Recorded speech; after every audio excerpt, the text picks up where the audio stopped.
All right, we're going to go ahead and get started with our next presentation. At this time, I'd like to introduce our next speaker, Jeremy Weber. Dr. Weber is a professor at the University of Pittsburgh School of Public and International Affairs. He's been at Pitt for 11 years and has a PhD in applied economics. So please welcome Jeremy.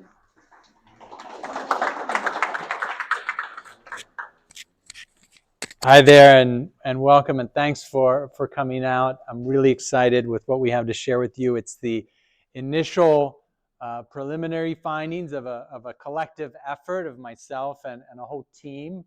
Max Harleman is a professor at Villanova University. Sean McCoy is a professor out at Las Vegas. Katie Jo Black, who's with us here today, is at Kenyon College in Ohio, and Aidan Samanko is a graduate student at the University of Pittsburgh. And this has been definitely a group project. And what I'll be sharing, broadly speaking, is you could call it the economic effects, or really just the community-wide effects of restoring mine-impaired waterways. Now, the region of the state that we're looking at faces three broad trends that I think are important for interpreting our findings. One is, you all know quite well, is a history of impairment of waterways. We estimate that in 1990, there would have been about 6,500 miles of mine-impaired waterways. Now, about 1,000 of those have been since restored because of all the treatment efforts that are the subject of this conference. So that legacy of mining is there. But there's also been a tremendous shock or a trend of deindustrialization, a shrinking of the economy, or that part of the economy that's goods producing, that produces stuff. That has shrunk dramatically. And these two things, I think, have contributed in part to this third trend of depopulation. So if you take areas, counties of the state that have some history of mining, about 2/3 of them lost population over the 30-year period, 1990 to 2020. So impairment coupled with deindustrialization, coupled with depopulation, is the context in which our study of looking at community resilience and community-wide effects is taking place. And I'll show those trends, or those phenomena, you could say, in some maps. Here, this is looking at our measure of 1990 miles of stream impaired per square mile of census tract.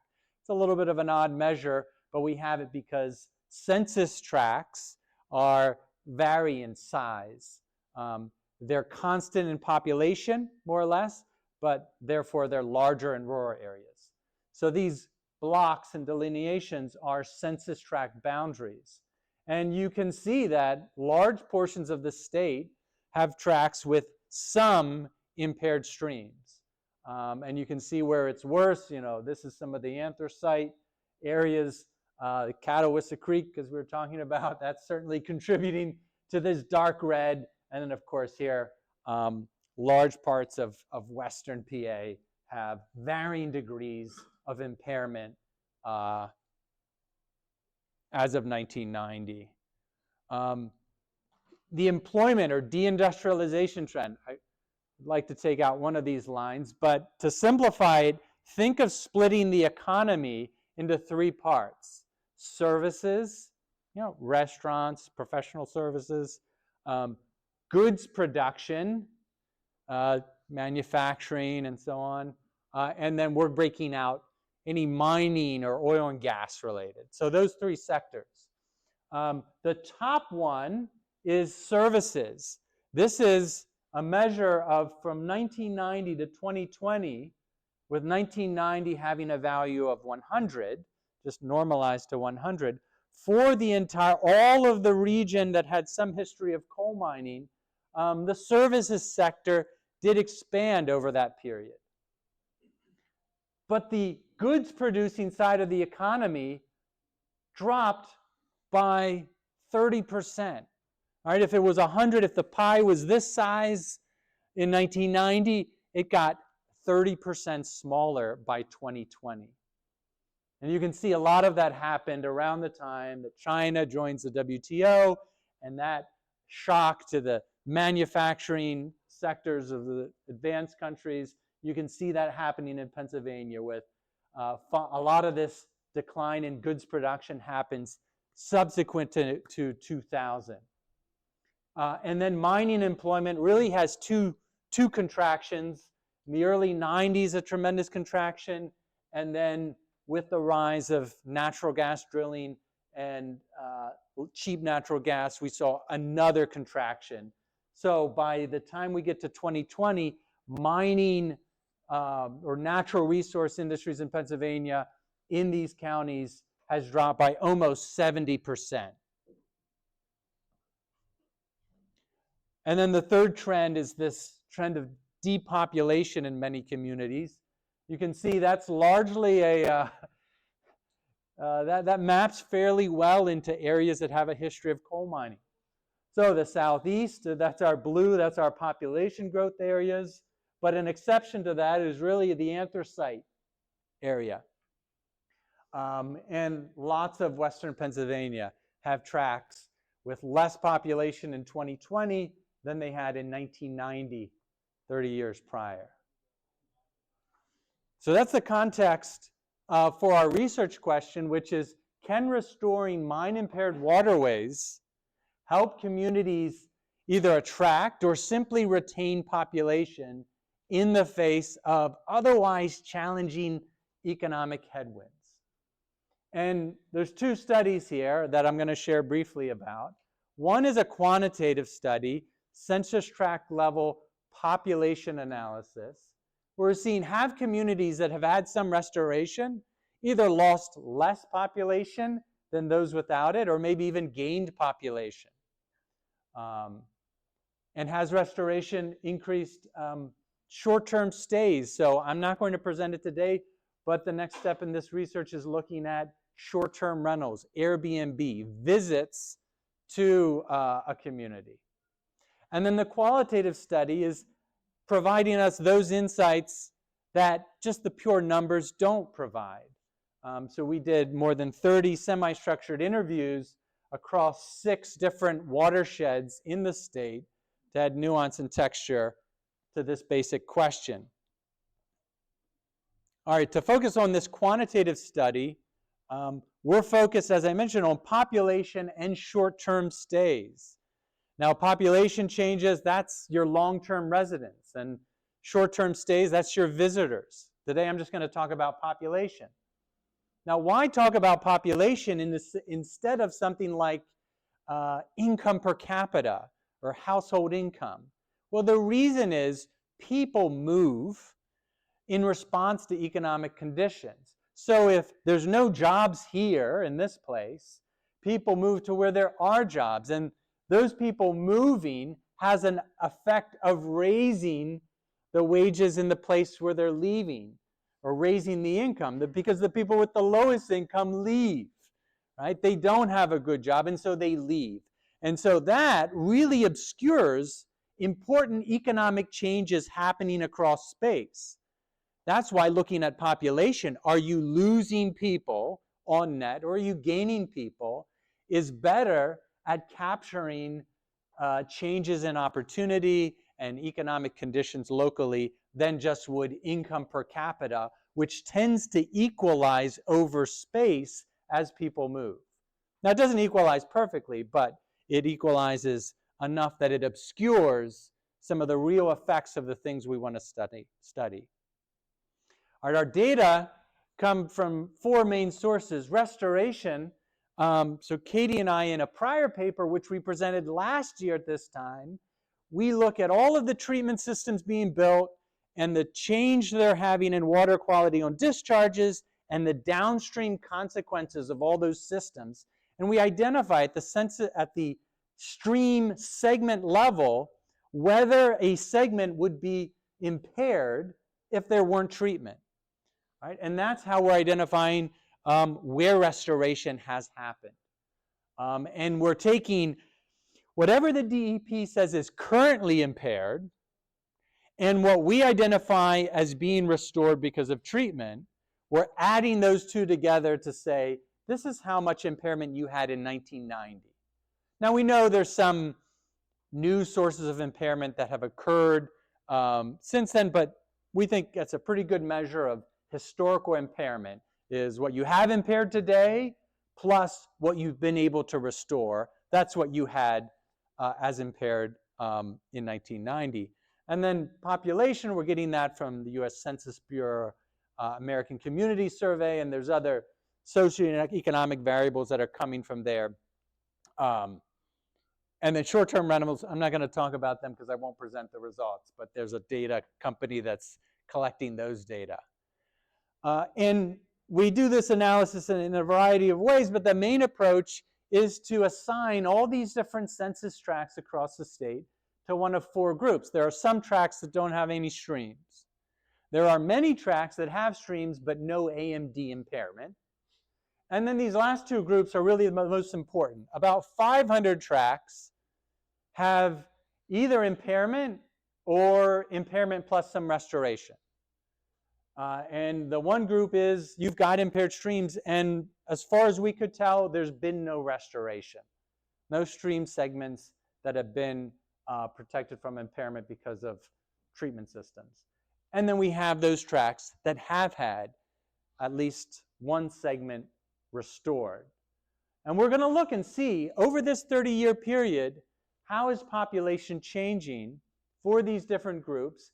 And we're going to statistically account for differences in initial characteristics. Some of these tracts are going to have a more educated population initially. Some are going to have higher income. And we're actually going to be comparing tracts within the same county. So you're accounting for just regional differences. And the main takeaway is illustrated by this. Before I get to the main takeaway, I'll just show you our stream restoration, our main stream restoration variable. You can see the green tracts are where we have at least some restoration occurring. The darker tracts are where there's more miles of stream segments restored per square mile. Just to give you a sense, one thing to note here is there's been restoration in a variety of places. So it's not the case that all the effort has gone into this watershed or this part of the state. It's really been a statewide phenomenon.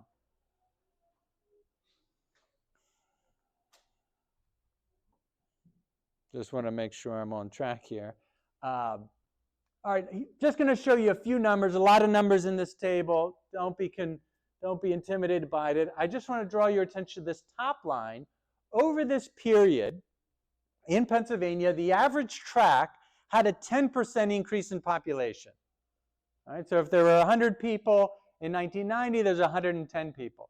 Actually, the average tract has around 4,000 people. So the average tract gains around 400 people over this period. But if we focus on tracts that had some impairment in 1990, we see that those that haven't had any restoration, they've lost nearly 9% of the population. So the average across the state is you gain 10%. But if we're looking at places that have impaired streams and no restoration, they've had the opposite happen, a 10% loss. What's interesting is that places that have had some restoration, that loss is less. That loss is less despite, if we look here, in 1990, these two groups had similar income. They had similar education in their population. And even the impaired tracts that have had the tracts with some restoration, they actually had higher unemployment rates initially. So here's the key takeaway in a figure. These are population growth rates holding constant a number of characteristics. So just think about if you could run the thought experiment of having these two different types of tracks and saying, what if they had the exact same educational attainment in 1990 and the exact same employment rate and so on? If you held all that constant and you just ask, okay, and then how did their population growth rates differ? This is what you get. In tracts with no restoration and impairment, they lost 4% of their population. In tracts that had some restoration, they gained about 4%. So about an 8 percentage point swing. Like I said, the average tract has about 4,000 people. So these folks, these tracts lost 150 or so folks, and these gained 150 or so. So it's like a 300-person swing in population in restored tracts relative to having no restoration. And something I want to point out is one of the things that we're holding constant in this comparison is how many treatment systems you have in your tract. So, which turns out not to be correlated with population growth, which makes sense. The main benefit of treatment isn't that for 2 years money's being spent on a bulldozer or one of these high-tech engineering firms. That's a short-term, out-the-door effect. What matters is the enduring improvement in the waterway. All right? And as we'll see in the qualitative interviews, this has a real but often indirect and diffuse effect on the community and its perceptions of itself that we think is clearly going to affect whether some people ever want to come there and work in the first place or maybe want to stay and see a future there. So, takeaways so far, again, these are initial findings and we're going to do a lot more. We've done a lot more than what I show here, but the bottom line evidence emerging is that, yeah, places with impairment, they see population loss. That's pretty clear. Restoration, we're seeing the opposite effect. It encouraged population gain. So instead of losing 4% of population, they're gaining 4%. So whatever's restoration's bringing about in this community, it's able to hold on to about 300 or so more people out of a 4,000 person population. And as I mentioned, this effect doesn't have anything to do with the treatment system construction itself, because restoration is different than where the treatment system is happening. Restoration in your community depends on what's happened upstream. So these treatment systems can be actually quite far from where the restoration is actually occurring. You know, a treatment system miles upstream can be contributing to restoration of a stream segment in a tract far downstream. So these are separate things that we're studying. We're focused on restoration, not on the effect of having some project in your community. And our next step is really to break apart and see what sorts of people are leaving or staying. Leaving because of impairment, or maybe staying because things are getting better. We also have data on trails, bike trails. How important is it to complement restoration with access, with other recreational infrastructure, or even with broadband access for people who would like to live in a place with bike trails and clean streams and work remotely? And then we're also going to incorporate these data in short-term rentals. All right, now I want to move on to this qualitative study. Now it's one thing to look at, okay, population increased and it didn't decrease, but what's really driving that? What's happening to community perceptions that's changing people's decisions about leaving or staying or fixing up their house or not? That's why we conducted this qualitative study, where we identified people and interviewed them about perceptions of a waterway while it was impaired, or in some cases it's remained impaired, and how that's affected the community. How do they think stream status, waterway status, is affecting the community? What restoration has occurred? What are the perceptions of the waterway after restoration? And what seems to be driving economic change or opportunity in your community? These were about 45-minute interviews, semi-structured. We had a list of like broad questions, but then we just let people speak and we transcribed them and then later categorized the responses, and you'll see the themes that have emerged. So we looked at, roughly speaking, 2 waterways in the eastern, northeastern part of the state, 2 waterways in the western north part of the state, and 2 waterways in the southwest, covering these different creeks and rivers, which varied in whether they were remediated, partially remediated, or largely considered remediated. There's a total of 33 interviews, that is, unique people we interviewed. Some of them had knowledge about multiple waterways, and so that's why this number is bigger than this number, because we kind of considered those as 2 interviews, one on this unrestored waterway, one on the restored waterway and its communities. And then there were 2 folks that were more of statewide interviews. And they were from a variety of groups. This doesn't show so well, but about a third were from county government, half nonprofit watershed associations, and then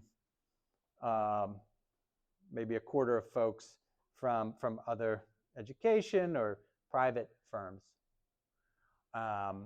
As I mentioned, we recorded these interviews, and then we used the methods of qualitative interview coding to pull out themes by drawing out terms and key concepts that show up repeatedly across interviews and interviewees. And we saw themes of perceptions related to remediation, things that aided or impeded remediation, and then perceptions of what have been the consequences of remediation, or what would we anticipate them to be if this stream were remediated. And here are the 3, you see the 3 themes related to unremediated waterway perceptions, to really systems of governance, and then outcomes. And I'm going to show quotes that illustrate each of these, starting with this unremediated waterway perceptions, with this theme that the land's dangerous, the stream is dead, and because of it, nobody cares. It's already trash. We can dump there. We can do whatever we want there. Nobody's caring. That's this top theme.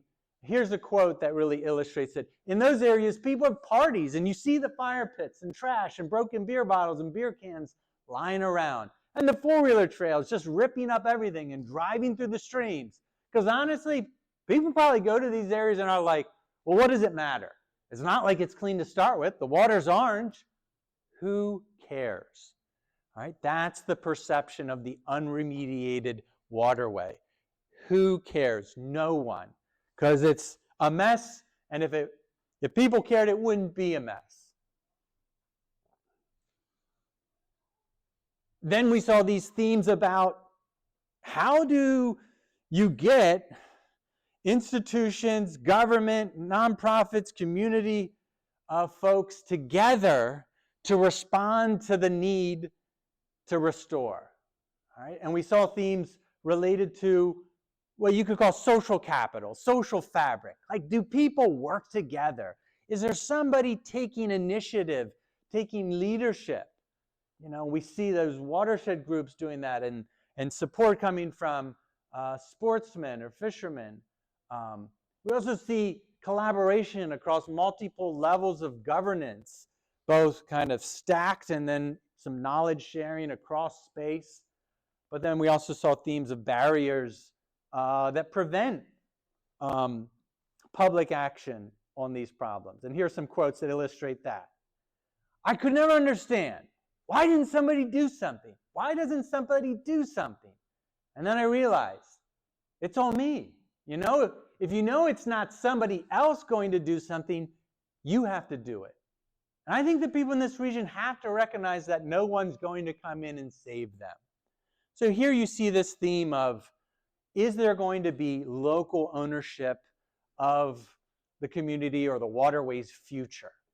Are they going to take it upon themselves or be passive and just wait for someone else to respond? This is on the same theme about Babb Creek. There's the Babb Creek Watershed Association. A couple fishermen get mad that this has happened to their stream. They form an association and they pressure the government officials. And they have one guy in charge who's really good at pressuring. And they get a chemical treatment system in the watershed. They get a lot of passive systems built. You can see there action being taken, people taking ownership of the situation, starting to communicate with their elected officials or with the bureaucracy to get it to act. And then the last theme is about, well, what's happening when restoration or remediation occurs? And we see some economic themes, tourism, increased visits, investments in bike trails and businesses and events. We see social behavioral effects, people's perceptions of their community and their optimism about the future changes. And we see, of course, ecological changes, fishing returns. And here are some great quotes about that. People are already walking on the Pine Creek Rail Trail after significant AMD remediation occurred in the past. The trail's not even yet completed, and people are hiking there. This trail was developed over 20 years.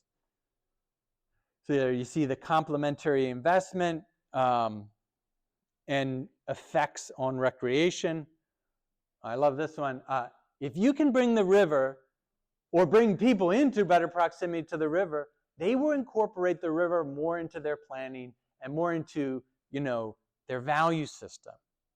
So if it's perceived as that's dead, dangerous, and we just want to keep it out of sight, you're never going to incorporate that into where you put your park or any sort of public planning. But once it becomes an asset, you want to put a trail next to it. You want to raise its visibility. You want to get people in the water, on the water, enjoying the water. And this is maybe the best one. I know that the rivers have always been very endearing to the community. It's an asset. It's something that folks enjoy, even if they don't fish, The rivers are very much a part of the identity of this area. Many parts of Pennsylvania, it's always creeks and rivers, kind of every which way. You sort of take it for granted if you don't ever leave this area. You see how central to the identity of a place are these many miles of meandering, very character-filled waterways. And it's not on any of these slides, but an anecdote that reinforces this point is my best friend from college, and I went to college at Juniata College in Huntington County, and he came from Nebraska, came to college in Huntington, and we enjoyed fishing on the Juniata, Raystown Branch. We fished a lot of different waterways and kayaked in central Pennsylvania. He's since moved back to Nebraska. He farms there, and my family, we visited him and his family this summer. And I asked him, he's been out there about almost 10 years now, and I said, what do you most miss about Pennsylvania? And you know what he said? Totally surprised me. He said, I miss rocky, clear bottom streams, because everything around there is slow and it's muddy. That was the number one thing that when he comes back, he enjoys seeing. And this is exactly what this respondent is saying. You take it for granted if you don't ever leave this area. And Katie, Katie did some of these interviews. I don't know if you have anything to add before I move on to a summary of these observed effects. Or maybe, did that capture it pretty well? You did a pretty good job with all of those. There were a lot of, the underlying theme was people working together across, people that you wouldn't expect to be in the same room with each other ended up being in the same room working for a common goal. And additionally, it is very much, once you change the public perception, it's kind of a snowball effect to get these things to the finish line. Mm-hmm. Exactly. And this table now helps to numerically summarize some of these themes. So what this table shows are measures of how often a theme was mentioned by a respondent. And these numbers, so 2 is how many times, is the number of times the theme was mentioned divided by the number of people interviewed in that category of remediated stream. So the higher the number means the more time people were talking, the more people and more times people were talking about that theme. And what this table is about is either effects or outcomes that people have observed in the case of remediated or partially remediated streams, or outcomes that they anticipate if their waterway were remediated. And the top themes are, the top 4 themes are the green ones. New identity of a community. Locals using the water, not avoiding it. ATV park or access came up a number of times, and tourism increases. And then the next 4 through 8 themes were trail development, tourism marketing, so the natural amenities of an area starting to be used when representing the area to the outside world. So if you look at Johnstown or Cambria County materials, it's all water. It's water and woods, and it's trails. That's how they're presenting themselves to the outside world. Now, what you can see, or what I want you to take away from looking at remediated versus unremediated, is that the numbers are generally higher in the remediated than in the unremediated. So what this is illustrating is that when restoration or remediation actually happens, it's kind of like the effects exceed expectations. Because here, people are talking about what they anticipate happening if their waterway were restored. Here, people are talking about what they have observed when restoration has occurred. And generally, like I said, these numbers are higher. Per interviewee, twice they're mentioning increases in tourism, where it's only about once per interviewing they're mentioning that in the unremediated. So the theme here is, and I think this generally supports the population story that we're finding more quantitatively, right? A new identity. Like, who wants to stay and invest in and put roots in a place whose identity is one of neglect and of stagnation? And the way things have been is the way things will always be. No, they want, and when you have a restoration project succeed, you have at least a portion of a stream that was previously dead now host fishing derbies or whitewater kayaking events. You've flipped the script. You now say, hey, we've shown things have gotten better. How much better might they be in the future? There is a future here. Now, again, we're not saying that this takes, I want you to keep in perspective the magnitude of these changes. We're not talking about a place having no people and suddenly having a large number of people because of a stream. It's not what we're talking about. Rather, we're talking about places that already exist, already have people, and they're teetering in between continued contraction or being able to actually stabilize and maybe even gain some population. So it's it's on the margin, right? We're not saying like this is calling droves of people, but it's on the margin enough to make a difference. To make a difference between we have less and less people in our elementary school every year versus we're about holding our own, maybe even gaining a little bit. That's the sort of quantitative difference that is revealed in the quantitative analysis that is, I think, driven precisely by the things that people are talking about. I mean, imagine tourism. Just the mere fact that people from outside your area come to your area voluntarily when they have free time, what sort of signal does that send? That people are showing up on your main street to have a restaurant or to have a meal or to take a hike down, take a stroll down your bike path or bring their bikes to use your bike path. That's sending the signal, oh, we have something valuable here.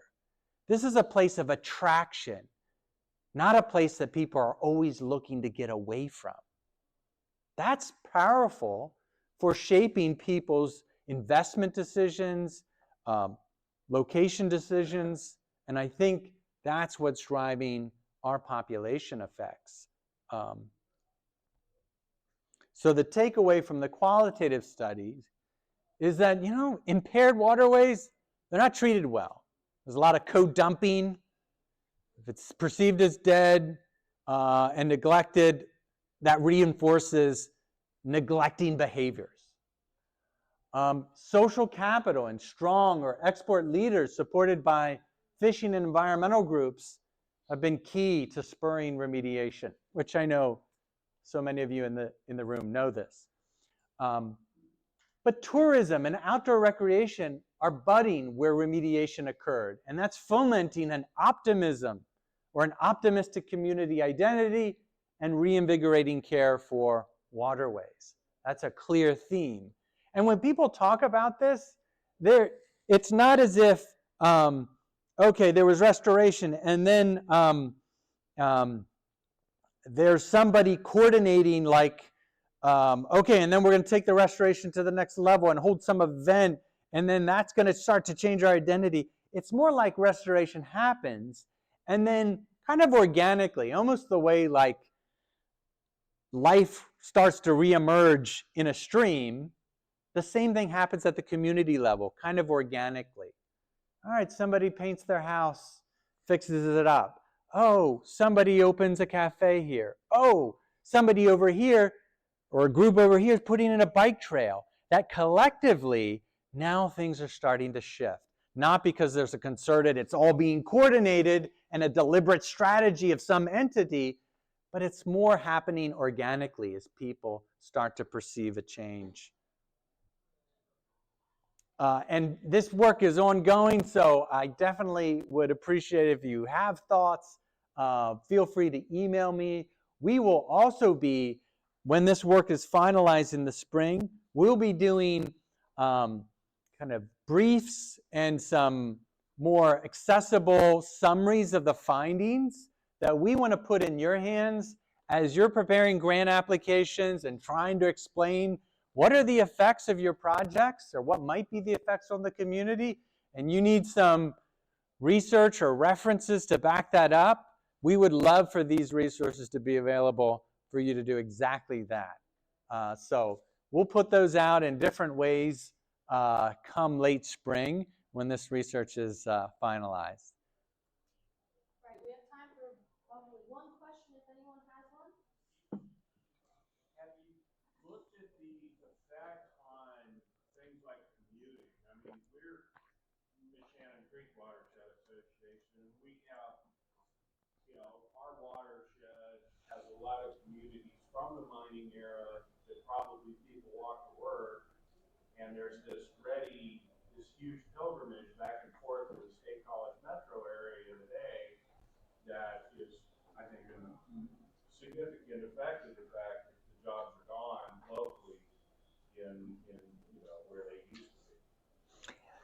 We've not looked at commuting. I mean, if jobs leave an area, one thought would be, well, why don't then the people leave the area?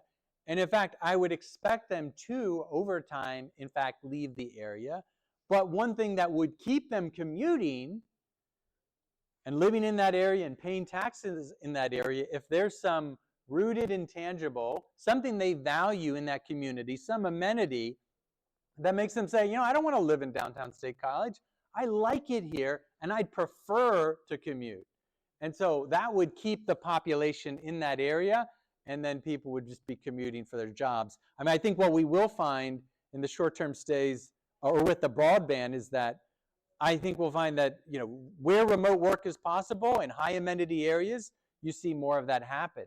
That's a type of commuting that doesn't require you to get in your car, but allows you to stay in a place that you really like to recreate in. All right, well, unfortunately, we are out of time. Thank you, Jeremy, for that very interesting presentation. Just as a reminder, please fill out your evaluation surveys. That'll help us plan for next year's event. Right now, the next presentation will begin at 3:30 here in the ballroom.